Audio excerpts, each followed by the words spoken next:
Muy buenos días, aquí feliz de acompañarlos. Muchas gracias por la invitación, muchas gracias a la Fundación, muchas gracias al grupo por tenernos en cuenta. Bueno, muchas gracias. Bueno, básicamente hoy creo que voy a centrar mi presentación en tres momentos. Primero, contarles un poco de lo que hacemos aquí en nuestra región. Nosotros estamos ubicados en el nororiente colombiano, en una ciudad que se llama Cúcuta, y venimos trabajando casi 2 décadas muy juiciosos con respecto a la lucha de cáncer de pulmón. En el segundo momento quiero contarles un poco como ciudadano, ¿no? Cómo me preocupa este tema del mapeo. Soy un padre de familia, tengo hijos y ellos pues están creándose en un mundo con muchos riesgos y el VAP es uno de ellos. Entonces me parece importante puntualizar un mensaje que creo que debe enfocarse no solamente a la comunidad general, sino a la gente joven.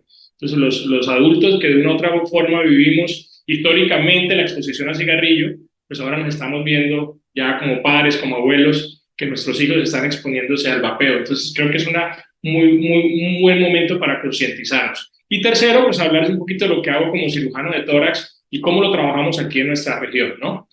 Intórax es parte del grupo organizador, pero quiero contarles, es un grupo académico que creció aquí en Norte de Santander ya hace 2 décadas, donde nuestro sitio de trabajo principal es este hospital, que es el Hospital Universitario Erasmo M2 de la ciudad de Cúcuta. Es un hospital muy importante porque atiende toda una población de Colombia, sino también una población fronteriza internacional, ya que estamos en la frontera colombo-venezolana.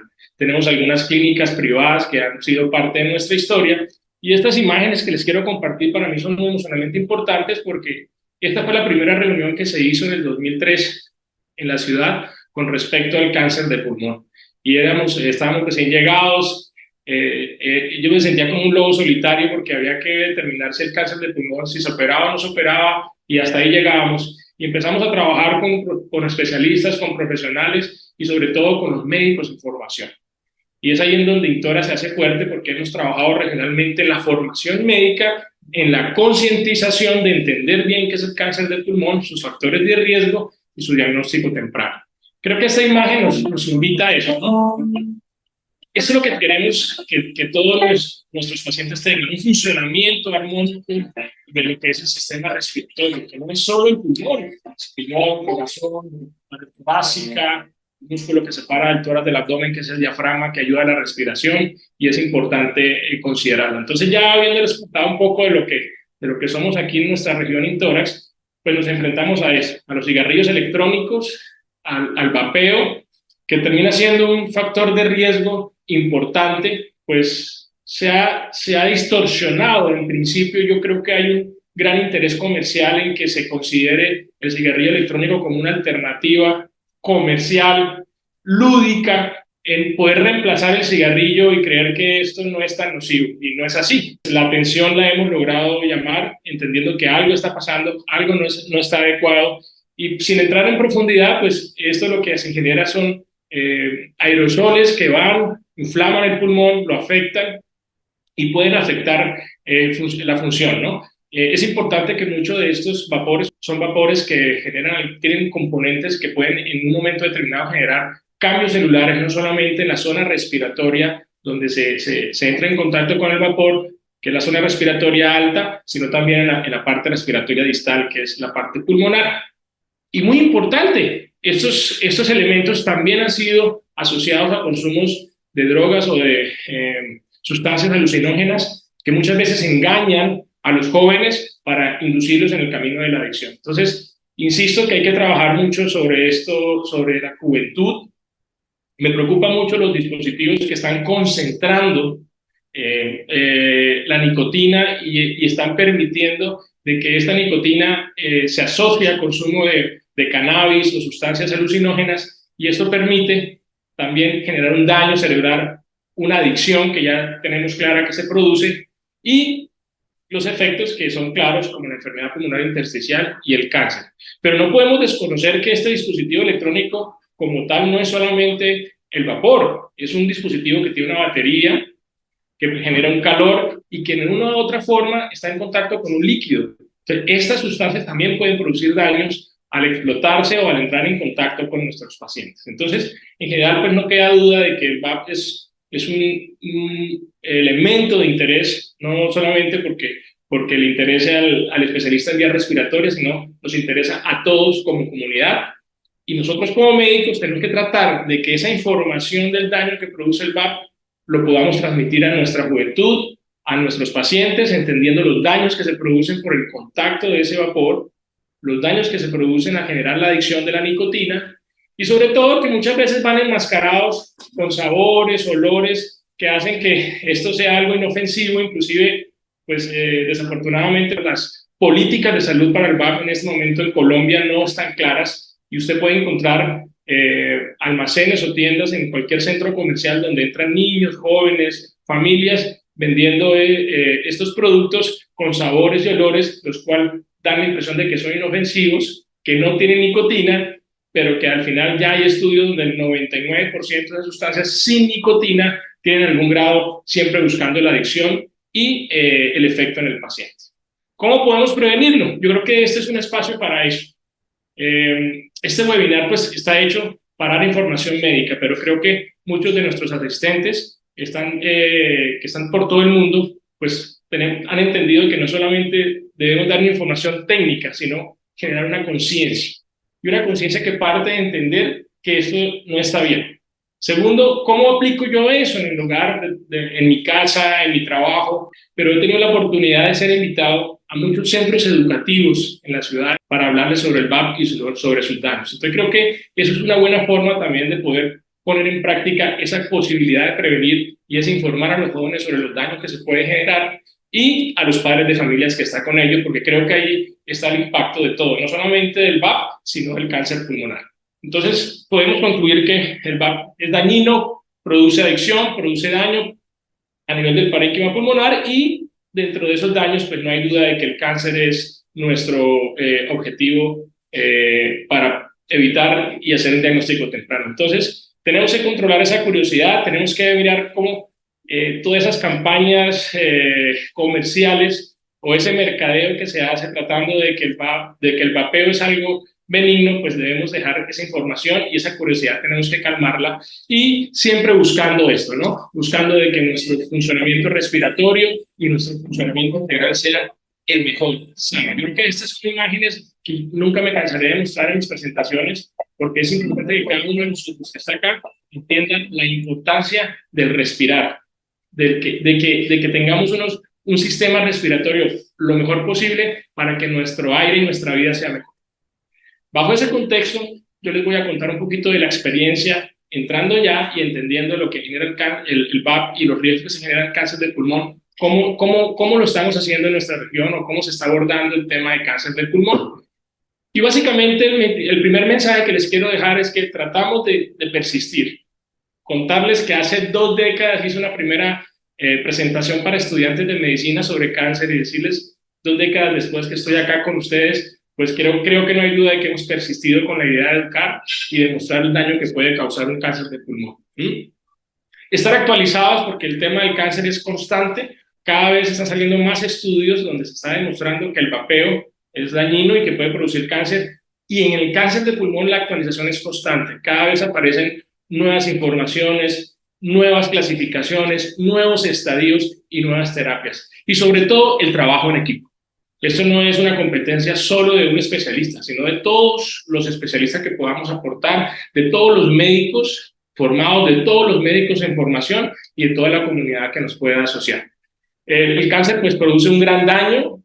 La mayoría de los pacientes cuando diagnosticamos el cáncer están en etapas avanzadas. Por eso el mensaje inicial en la introducción de este evento es la importancia del diagnóstico temprano y poder detectar los pacientes tempranamente, pero sobre todo prevenirlo, ¿no? Entonces, por ejemplo, muchos de estos pacientes les hacemos radiografías, encontramos anormalidades, les hacemos estudios un poco más profundos como es una tomografía, y muchas veces necesitamos estudios complementarios como en esta imagen que es un PET-CT, que es un estudio donde no solamente estudia la anatomía, sino la capacidad de captación de las células malignas como es. Una vez tenemos esa sospecha, el paciente lo debemos llevar a un diagnóstico. Muchos de ellos se pueden hacer a través de radiología, algunos otros a través de la broncoscopia, en donde dependiendo de la lesión, nosotros vamos accediendo, encontramos y visualizamos. Quiero impactar un poco porque Mi trabajo como cirujano, más allá de la parte técnica, es siempre estar muy informado, pero también tengo la obligación de compartirles imágenes y disculpen para algunos de los asistentes,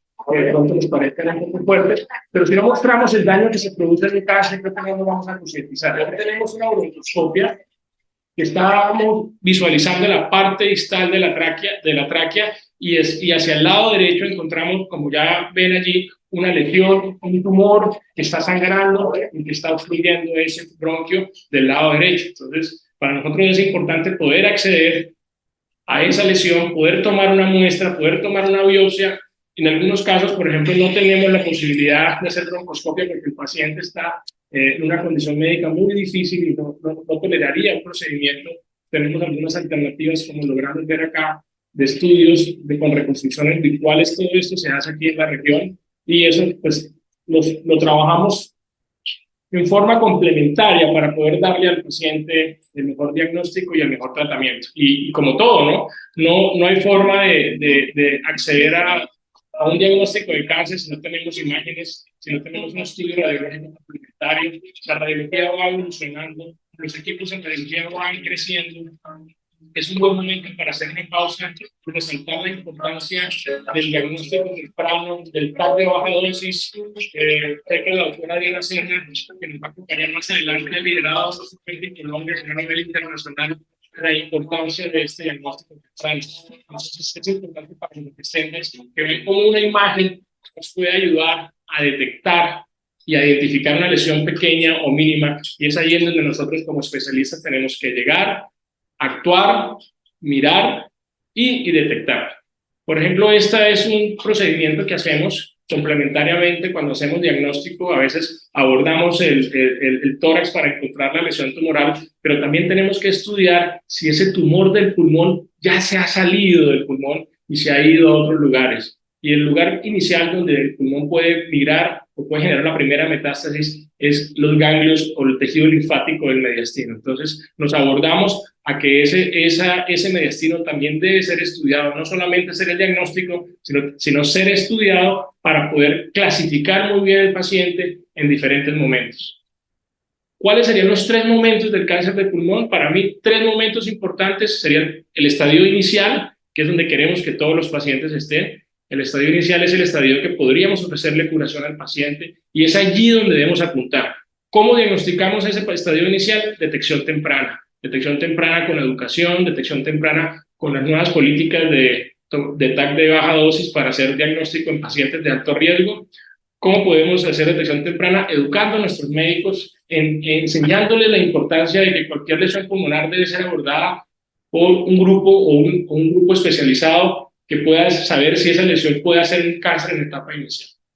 Hay un segundo grupo que llamamos grupo intermedio o enfermedad localmente avanzada. Ahí es cuando el tumor ha crecido mucho, se ha expandido en algunas zonas del tórax y ha generado ya metástasis sobre el mediastino, como les hablaba anteriormente. Y hay un tercer grupo que es la enfermedad ya diseminada o metastásica, donde ya el tumor sale de ese compromiso pulmonar de su mismo lado del mediastino y va a otras partes del tórax o del cuerpo, cuando ya pues, es donde realmente nosotros tenemos pues, ya no ninguna competencia como cirujanos en principio, pero sí nuevas alternativas de terapia. Entonces, nuestro trabajo, primero hemos notado que los pacientes están llegando en etapa localmente avanzada y diseminada. Tenemos que ver cómo logramos migrar a que la mayoría de pacientes estén en etapa temprana. Y es aquí donde esta imagen me impacta mucho porque el mensaje es que esto no es un trabajo de una sola persona, es un trabajo en equipo. Y nosotros ya hace 5 años en nuestra región logramos unir neumólogos, oncólogos, radioterapeutas, patólogos, internistas, cirujanos, investigadores. Y llevamos 5 años trabajando mes a mes en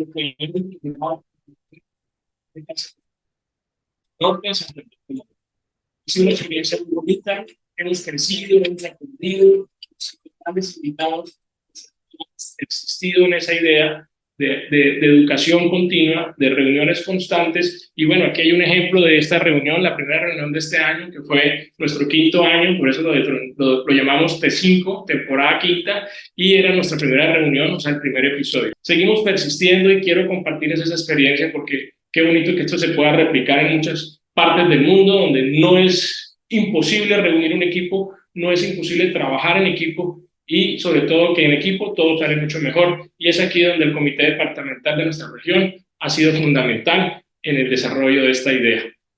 Como cirujanos, ¿qué le podemos contar? Estamos en actividades constantes, comenzamos a hacer procedimientos en la historia con técnicas un poco bruscas, duras, y hemos evolucionado cada vez a cirugía mínima invasiva de múltiples incisiones, inclusive a cirugía ya robótica, en donde la cirugía robótica también ha ido evolucionando a incisiones cada vez más pequeñas y siempre tratando de ofrecer al paciente una cirugía cuando se necesite adecuada, dependiendo del paciente, dependiendo del caso. Podemos resecar un segmento, podemos resecar un lóbulo, que es una parte anatómica del pulmón, o en algunas ocasiones cada vez resecar todo el pulmón si es necesario, o hacer algunas reconstrucciones, como se logran ver acá, de la vía respiratoria para poder volver anatómicamente normal lo que el paciente necesita después de una cirugía para cáncer de pulmón.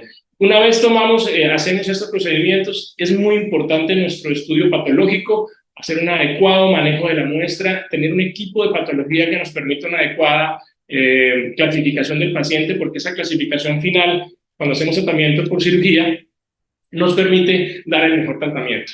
Y en algunos casos nos sometemos a hacer procedimientos paliativos. Por ejemplo, esto es una pleurodesis por aspersión de talco, cuando el paciente ya tiene metástasis a la pleura, produce un derrame pleural, está ahogado, y en nuestro caso decidimos que ese paciente pues, se beneficie de hacer un drenaje y un sellamiento de ese espacio para garantizarle al paciente una adecuada respiración. Contarles un poquito en esta imagen lo difícil que fue el tratamiento de cáncer recientemente en pandemia, pero nunca bajamos los brazos, siempre estuvimos a todas las necesidades, a pesar de los riesgos, de ayudar a los pacientes en sus procedimientos oncológicos. Ya para finalizar, pues contarles que en ese contexto, uno de los pilares de nuestro grupo de trabajo acá en la región, que es Intores, ha sido eso: educación, investigación, liderazgo, sobre todo en manejo de cáncer de pulmón y cuidado del medio ambiente. Hemos ido evolucionando, hemos ido creciendo. Estamos trabajando en un formato para tratar de que podamos apoyar educativamente a nuestros miembros, no solamente a nivel de formación nacional, sino internacional. Y ya hemos generado una idea que se llama Oncointoras, la cual le queremos compartir. Este año estuvimos en el primer simposio de oncología torácica en la ciudad de Cúcuta. Exitoso, trabajamos 100% sobre cáncer, invitados de primera línea a nivel nacional, cirujanos, oncólogos, radioterapeutas, y sobre todo pues, con el mejor mensaje y sobre todo enfocado en nuestra comunidad, en nuestros jóvenes, que creo que no hay duda de que viendo todo esto que les he mostrado, pues el tema del cáncer es un tema inevitable, es muy grave, es mortal. Hoy nos atrae el vapeo, pero el cáncer seguirá siendo un problema que tenemos que combatir como grupo. Y el mensaje final es esto, ¿no? Entender que si también prevenimos, no solamente con las conductas humanas, sino con nuestro medio ambiente, vamos a lograr generar un cambio social. Entonces, el mensaje final que les quiero dar es: tratemos de cuidar nuestro medio ambiente. Cada metro cuadrado verde que tengamos nos puede dar el oxígeno durante un año para un individuo. La pregunta es: ¿cuántos metros cuadrados tienes tú en tu familia o en tu entorno para que tú puedas respirar mejor? Entonces, pues quería dejar ese mensaje final. Muchas gracias.